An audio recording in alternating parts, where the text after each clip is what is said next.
di gën a ñoŋ ci ay oto ci ay jet privé ak ci ay avion présidentiel ak i agence yoo xamante ni jamono ji yéen a nga cay bànneexu te yéen nguur gii de yéen a waxoon li nga xamante ni moom moo di ab rupture nag bokk na ci ngeen daal di xool koppar ya ngeen di leb ana ci naka ngeen koy daal di utiliser ngir sénégalais lambda bi daal di ciy gën a mën a gis boppam mu daal di def ab point d'interrogation jëm ci laaj wi nga xamante ni moom la daal di laaj Alaaji Rawaan moom Mamadou Ibra Kane posé tina ay question comme na ko ñëpp defee ci koppar yi nga xamante ni état du Sénégal mu ngi koy leb. Oui, waaw légitime donc Mamadou Ibra Kane c'est un journaliste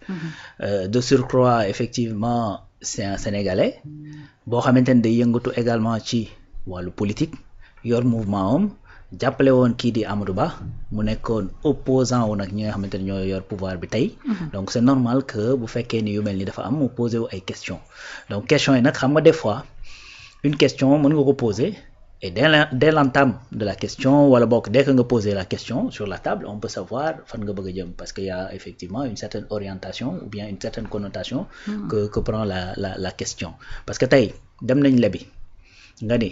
ndax lebi wuñu pour fay bor yi ñu amee woon bokkul ak li ngeen lebi fan ngeen koy dugal parce que gis nañ ne train de vie bi xam nga ñaari questions yi bokkul dans les deux cas li ngay laaj mooy fan la xaalis bi jëm mais ñaari questions yi ku ne xam na ni connotation bi ñu am c'est pas pareil donc bu ñu déggee les questions de Mamadou Ibra Kane on comprend aisément ban angle de vue lay poser question ak voilà mais cela n'empêche pas que ça soit des questions légitimes des questions auxquelles sunu gouvernement yi dañ cee war a tontu léegi nag man je suis pas dans les secrets de Dieu je suis pas dans l'État ni dans une direction quelconque mais je sais que li mu wax par exemple jëmale ko ci wàllu direction yi agence yi bokk du moins parce que y a plusieurs points yu mu soulevé lu jëm ci wàllu agence yi devant l'Assemblée nationale dégg nañ premier ministre mu ne y a une commission buy saytu pour xool yan la ñu war a fusionner pour xool yan la ñu war a tas agence nag mënoo ñëw rek daal di koy tas n'importe comment parce que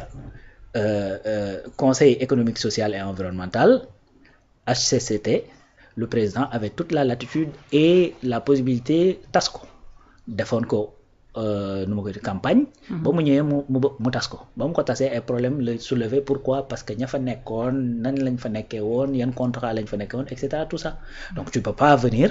ba xëñat ngay tas ay agence yoo xamante ni yi nekk nañ fi 3 ans yi 4 ans ay sénégalais bon temps nag nekk fa mu nekk agence boo xamante ni am na njariñ amul njariñ quoi qu'il en soit c'est des sénégalais ñoo fa nekk di fa xëy di fa gagner di fa daan seen doole di ci dund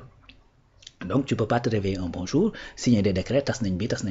bi non il faut nga xool étudier réellement ndax lii am na opportunité pour ñu garder ko ou pas peut-être que mën nañoo gis agence boo xamante ne jàppoon nañ ne amul njariñ mais aujourd'hui je veux mener une politique boo xamante ne à la fin kat nag te agence bi dina ma amal njariñ ci politique boobu donc yooyu yëpp il faut nga toog nga réfléchir ko nga xool yi mën a bokk nga boole leen yi nga xamante ne ça n'a pas lieu d'exister nga dindi leen du dëgg donc loolu dafa demander étude minutieuse te loolu ça a été annoncé bi nga xamante ni le premier ministre ñëw na à l'Assemblée nationale et le travail continue buñ ci yeggee yi war a tas danañ tas yi war a boole woo dinañ boole woo keroog rek déggaan nañ bi ñuy proposer la possibilité ñu fusionner IPRES ak caisse de sécurité sociale ba ñu defar loo xamante comité boo xamante ni ñoom ñooy réfléchir ci naka la loolu mën a nekkee donc beneen affaire mooy les prêts lan mooy waral prêts yi nag prêts généralement c'est pour financer ce déficit budgétaire donc budget mooy état bi day ñëw ne am naa yéene defal Sénégal lii ci atum 2025 loolu nag pour ma mën koo defar il faut ma soxla par exemple temps ci ay koppar pour temps yooyu ci ay koppar pour ma mën koo am fii laa ko mën a dajalee damay dem dajale samay recette fiscale recettes yi nga xamante ne ñoo nekk ci biir réew mi mais yooyu yëpp gis naa ne su ma ko dajalee ci 2025 bi lii prévision mooy par exemple 3000 milliards la may dajaleel lépp luy alal joo xam ne mën naa ko dajale ci biir réew meek yooyu dinaa am 3000 milliards sauf que sama budget kat 5000 la 2000 milliards yi fan laa ko mën a jëlee 2000 milliards yooyu fi nga ko mën a jëlee ñaari chose la soit da ngay am sa propre monnaie nga imprimer de l'argent daal di koy injecter pour combler ce déficit li des ci budget bi soit da ngay dem lebi soit nga def les deux n'est-ce pas Sénégal nag amul deuxième levier parce que Sénégal amul la possibilité d'imprimer sa propre monnaie donc ni muy def mooy dem lebi boole kook aide extérieure bi nga xamante ne day jóge ci biteek yu demee noonu donc loolu lay jël dajale ko daal di koy dugal ci li nga xamante ne moom mooy budget bi mooy déficit bi donc leb bi loolu lay jariñ léegi nag beneen njariñ bi nga xamante ne leb da koo am xam nga mooy lan mooy fay bor parce que des fois bor day agsi à maturité da ngay dem ñun la bor sàngam leb nañ ko à telle date eurobond bi ñu fi doon wax bi nga xamante ne état du Sénégal da ko defoon prêt. C'est parce que en 2014 état du Sénégal dafa def prêt boo xamante ne da ko def sur 10 ans en 2024 prêt bi daal di egsi à maturité prêt boobu su egsi à maturité boo ko fayul da ngay dugg défaut de paiement et c'est encore plus catastrophique que conséquences yi nga xamante ne dañu nekk di ko dund juste parce que dañoo def benn transparence n'est-ce pas. Donc su boobaa ni ngay def mooy que pour éviter nga rentrer défaut de paiement da ngay dem leb daal di fay bor bi mooy li saa wolof di wax naan suul bu kii sullee ko bu kee donc noonu la état yëpp di doxee. demal en France c'est comme ça que ça fonctionne demal au Japon demal feneen ak feneen. li ñuy différencier ak ñooñu mooy tey boo demee au Japon li tax ñuy mën a wax naan seen nu ma koy def seen bor nekk na quasiment xaw ma 125% xaw ma plus de 200% du PIB c'est parce que le Japon a sa propre monnaie su fekkee dafa am déficit wala mu am bor bu mu war a fay boo amul lu mu ko fayee day dem imprimer ci banque am dem fay bor bi moo tax il n'est jamais en défaut. jamais léegi nag Sénégal pour booy leb da ngay leb pour ñaar yi soit da ngay leb pour fay sa bor yi. wala ngay leb effectivement pour combler ce déficit budgétaire léegi nag leb boobu dafa am lu ko conditionné c'est-à-dire état du Sénégal mënta xëy yeewu benn bés rek ne damay dem lebi lu ma neex. déedéet dañ ko encadrer parce que dafa am dans ce pays là ce qu'on appelle une loi de finances initiale. LFI bi mooy premier budget bi nga xamante ne dañ koy voté ci année bi donc boo ñëwee. da ngay booy démarrer année bi boo demee ba def sa DOB débat d'orientation budgétaire donc da ngay ñëw ne budget bi kat nii lañ ko kiiyee ngeen débat ba retenir benn kanam loolu ngay ñëw présenter à l'Assemblée nationale assemblée voté ko assemblée bu koy voté nag da lay prévoir ci biir loi boobu ne la mën ngaa dem ci marché sangam mën ngaa utiliser tel mécanisme pour dem lebi kooku moo koy autoriser c'est-à-dire sinon mënoo leb en dehors de ce cadre légal. Donc boo demee nga def loolu ba nga lebi ci loolu c'est parce que la loi kii bi mu koy tuddati prévoir nañ ko léegi il peut arriver un cas par exemple. nga ñëw nga ni dama war a lebi par exemple 100 milliards ci année bi entre-temps tu reçois par exemple benn don de 10 milliards wala 20 milliards tu n'as plus besoin des 100 milliards su boobaa xam nga don boobu day dugg ci budget bi. léegi boo demee ba kii bi boo exécuté ba mi exécution bi da ngay def ce qu'on appelle une loi de finances rectificative ñu ne kat waxoon nañ ma ne kat mën naa lebi 100 milliards mais à la fin finalement lebuma 100 milliards damaa mujjee leb effectivement 90 parce que amoon naa 10 milliards bu dugg si wa ilaa nga ni fa ñu yaakaaroon recette am fa 100 milliards finalement kat naka te 80 lañ fa am donc déficit bi yokku na de 20 milliards kon ba may lebi au lieu de 100 yi ma jàppoon ni moom laay leb dama cee dolli 20 pour mën a combler le voilà comment ça se passe mais li ma bëgg a wax foofu rek mooy que ni c'est-à-dire tu peux pas te réveiller un bon jour daal di dem lebi comme ça nii parce que c'est bien encadré effectivement par les lois de finances yi nga xamante ne ñoo nekk ci réew moom Mamadou Ibra Kane Alaaji Rawaan kaddu yooyee la nga ca daal di wax moom la ca daal di wax ndaxte nee na nangu na ni amul benn réew boo xamante ne mënta développer lu dul ne tamit dina daal di ànd ak ay bor yoo xamante ne di nga dem daal di koy lebi ji mu daan ne ba xam cas boobu noonu moom la Sénégal daal di toll su fekkente ni da ngay leb di investir ci li nga xamante ne moom moo di wàllum économie wàllum social ba xam Sénégal dañaa daal di nekk ci phase boobu ba mu waral leen tax ñuy leb li nga xamante ne moo di koppar yooyu. waaw sauf que du loolu dong mooy tax nit di leb c'est pas le seul cas c'est-à-dire tey maanaam boo amee bor war koo fay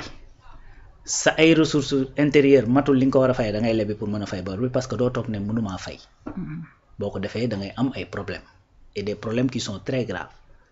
loolu mën naa nërmeel sa économie de façon boo xamante ni voilà ku wedd laaj nu ma koy tuddati Grèce wala nga laaj Argentine c'est-à-dire da lay dugal ci benn problème boo xamante ni guuta lay doon donc mënoo croiser les bras da nga koy fay donc da ngay dem lebi fay ko donc c'est-à-dire du forcément boo lebee rek da ngay leb pour investir parce que effectivement y a des prêts yoo nga xamante ni pour loolu la. tey par exemple les 1300 et quelques milliards les 1600 milliards yi ñu doon wax yi ñu jëlee woon ci banque islamique de développement mais loolu c'est pour faire quoi c'est pas pour des dettes c'est pour faire des routes def ay rails investir ci secteur primaire bi ak ci secteur industriel bi n'est-ce pas donc beneen 1350 je crois milliards bi nga xamante ne moom la ñu war a jëlee sur 5 ans BAD mooy Banque africaine de développement donc c'est une banque d'investissement donc yow loolu xaalis boobu ñu jëlee foofu c'est pas pour payer des dettes c'est pour investir dans l'énergie et dans l'agriculture et dans le primaire. Donc du forcément da ngay leb rek effectivement pour di fay ay bor mais du forcément da ngay leb uniquement dans le sens de nu ma koy tuddati comment dire investir, c'est-à-dire da ngay leb pour plusieurs raisons. Pour plusieurs raisons, n'est-ce pas? Donc te plusieurs raisons yooyu mooy tout simplement bëgg nga investir benn affaire wala bëgg nga exécuter ce budget am na lu ci manqué fan laa ko mën a jëlee damay defar sama monnaie wala damay dem leb ko ñu abal ma ko ma combler su ma paree fay. Donc noonu kese la mën a demee léegi nag cercle vicieux la te loolu mooy dëgg. Cercle vicieux, pourquoi ma wax cercle vicieux mooy que ni da ngay leb ëllëg nga liggéeyaat loo xamante ne matul la nga soxla ak sa bor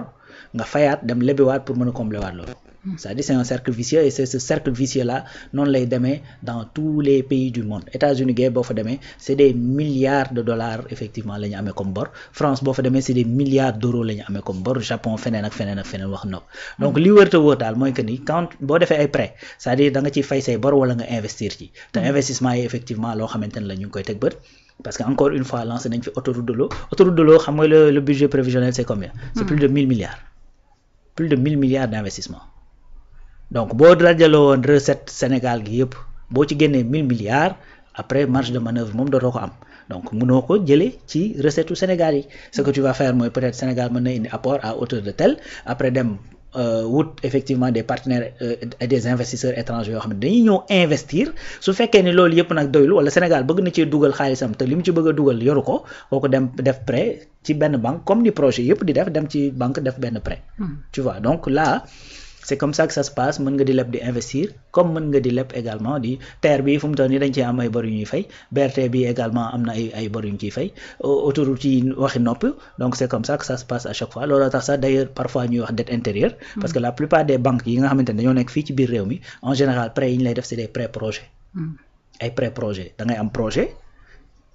d'ailleurs loolu bokk na ci li ñu indi guuta yu bari fii nii ci ancien régime bi man maay am sama projet ñëw ci état ne ko am naa financement comme ni mu demee ci AOPAO bi am naa sama financement banque tel mën na ma accompagner et tout ça léegi état du Sénégal jël garantie comme nag day jël garantie moom financement bi donc moo ko soxal. bu ko defee du trop regardant ci say prix yu demee noonu moo tax nouveau régime bi mu ñëwee mu joyanti ci yu bari. moom par exemple Azer ñuy wax presque 15 milliards de surfacturation noonu la demee. C'est-à-dire quand tu empruntes pour combler ce déficit boobu nag li nga ci bëgg a def mën naa bari mën naa nekk ay bor yoo war a fay mën naa nekk effectivement ay investissement yoo war a def mën naa am ay salaires yoo war a fay ak et cetera yu demee noonu donc c'est pour ça loolu la kii di jariñ léegi nag point bi mu wax mooy ci train de vie de l'État bi ne dañuy leb bor pour di fay effectivement li nga xamante ni moom mooy mën a fay li nga xamante ni mooy train de vie de l'État man je pense que le budget du Sénégal a plus ou moins diminué ci li nga xamante ni loolu lañ ci kii ministère yi boo demee la présidence budget am dafa wàññeeku la primature 30 véhicules la wax ne nañ ko jënd loo mu bañ donc budget am dafa wàññeeku budget assemblée nationale moo yokk 1 milliard te bon voilà donc ça veut dire que ni train de vie bi moom xam naa ne su fekkee ne lu ñuy wàññi laak yu demee noonu li ci yokk bariwul ça c'est un deuxièmement mooy que ni tey boo jëlee lu mel ni HCCT ak kii nag ak conseil économique et social liñ fi def 75 milliards la ñu engloutir donc loolu bu fekkee da nga ko dindi ça fait partie de l'État et seen budget boobu feneen lañ koy allouer donc loolu aussi ci train de vie de l'État la bokk beneen affaire mooy wax dëgg yàlla nag coow li moo bari rek mais fu mu toll nii gars yi dawaluñ ci oto yoo xamante ni état yi nga xamante ni ñoo den ak ñun ñu ngi koy dawal yoruñu fi train de vie boo xamante ni état yi ñu den ñu ngi ko yor gisuñu fi ñu sol fi costume boo xamante ni c'est des costumes à $5,000 ak yu demee noonu xam nga donc pour man sobriété am na ci état dafa am noo xamante nag état moo ko boole moo ko baaxoo te loolu dafa am na ci parti boo xamante ni même les dirigeants amuñu ci seen mot à dire parce que y a des types de véhicules yoo xamante ni dañ koy jënd pas pour le confort du ministre ou du président mais pour sa sécurité te loolu effectivement dafa am ñu mu nekk seen ressort ñooñu ñoo ciy jël ay décisions ñoo ciy wax ñoo ciy def loolu président amu ci yàq amu ci defar premier ministre amu ci yàq amu ci defar n'est-ce pas donc loolu la mais de toute façon quand on emprunte moom c'est pour ça c'est soit pour investir soit faire ay bor soit nangam mais de toute façon bu mu ci mënti doon c'est-à-dire il y a une loi de finance boo xamante ni dañ koy voter à l'Assemblée nationale moo koy cadrer donc mun ñu ko def n'importe comment. kon Alaaji Rawane su ma la déggee bu baax ni nga xamante ni ñu ci bari di ay voix autorisées comme Mamadou Ibra Kane